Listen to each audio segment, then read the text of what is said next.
So in this video I want to talk about motivation and how you can motivate and inspire yourself to be awesome and achieve anything you want.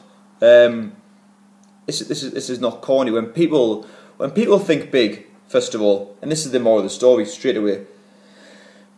When people think or dare to think big and dare to share their ideas and their dreams or their hopes or whatever and their ambitions with others will typically want to destroy those dreams and those hopes and those goals as soon as possible. Because what happens is, typical example, when you say working with the average client who wants to lose weight, they go to work and their work colleagues are like, they're doing a tray, oh, you want some of this, now you're on a diet, which they're not in the first place, but mega rubbish. Oh, you want some of this. All they are doing there is they have identified something in their lives that they want to change, but they haven't ever had the strength of mind or character to want to change it. So they've identified something that you are changing that makes them unhappy about who they are. So they will do anything to drag you back down to their level. Alright? And when it comes to motivation and find your own inspiration, passion, motivation, etc., you've got to do it yourself. But if you are surrounded by people that are negative, who lead lives they aren't happy with, they will help you find excuses for not moving forward, for not achieving what you originally set out to achieve. So excuses, I'm going to list a few of my favourite that I used to hear on a daily basis, and that I took as, oh well, I'll try and help them, but ultimately I couldn't help them because they had already made their mind. Change and motivation and change only occurs when the person's motive to do something and to change outweighs the resistance or the reason not to do something. Does that make sense? So, when someone thinks about a goal, first of all, or an ambition, they will then instantly, human nature, they will start, if they're that way inclined, and the majority of people that I work with they will start to list reasons why they might not be able to achieve this goal. And when these reasons just start outweighing the goal, it's then impossible to achieve this thing. Now, some good excuses. I don't make enough money. It's too expensive.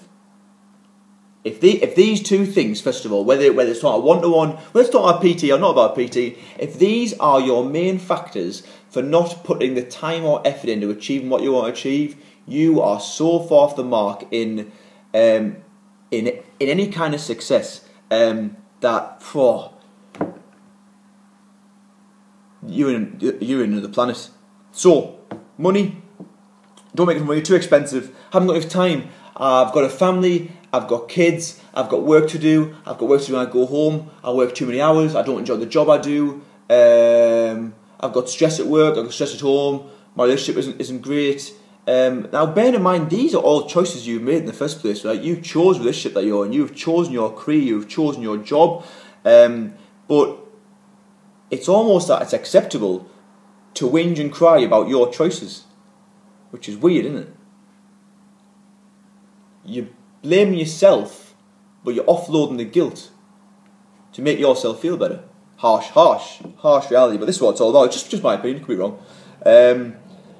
So when people then decide to go on to join a gym, let's talk about aesthetic changes. They want to lose weight, lose fat, etc., and gain muscle mass. They will possibly think about going and hire a trainer. They'll then shop around. Some people find the cheapest trainer going. Make that as you will. And they will then offload their problems onto this trainer's shoulders. And this is not fair on the trainer, because I used to feel this. I used to feel an emotional attachment to this particular client's goal. And when they jacked on themselves, and when they quit time and time again, I'd feel bad, because I'd created more of an emotional connection to their goal than they ever did in the first place. They might have said, and they might have thought it was enough to want to walk in a gym like, there's my money, you make me great. And I was like, right, here I go, I'll do my best I can to help this person. And the unfortunate fact is I can't. I've never been able to, because motivation and success comes from within that person. And just because you've walked into a gym, you might have hired a trainer, you might be going alone, whatever, that is not enough. You have not taken responsibility for what you want to achieve. So when things don't go your way and your instinct to quit, straight in there 1 week, what do you mean I haven't lost 3 stone in 1 week? What do you mean? That's your fault, I'm paying you my money. That is your problem, and that is your general lack of strength of character and weakness of your mind that you have given in. Alright? I will help you any way I can. I will spend all day, all my time helping you get to where you want to be. But you have got to really, really want it. I've had people in the years that I've been doing this walk in, walk out of training. I've had people that have stuck with us and done amazing, amazing things. I'm sure I'll do a video in the future about how well my clients done. But a big thing that the people that I work with now is their character, their state of mind now, because they have excelled in training. They themselves as a person have changed, which they probably don't see, but the family and friends see.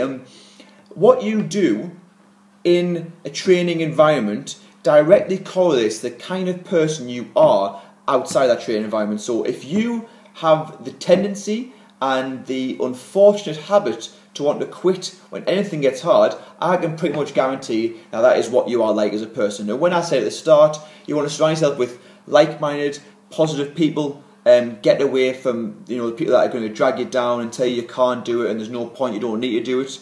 You quitting and giving up, you are doing that to me. So I would prefer that that our work relationship ended right there. So my tip: how to start straight away. Don't make excuses. If you make an excuse, override the excuse straight away. Find an excuse, give an answer for it.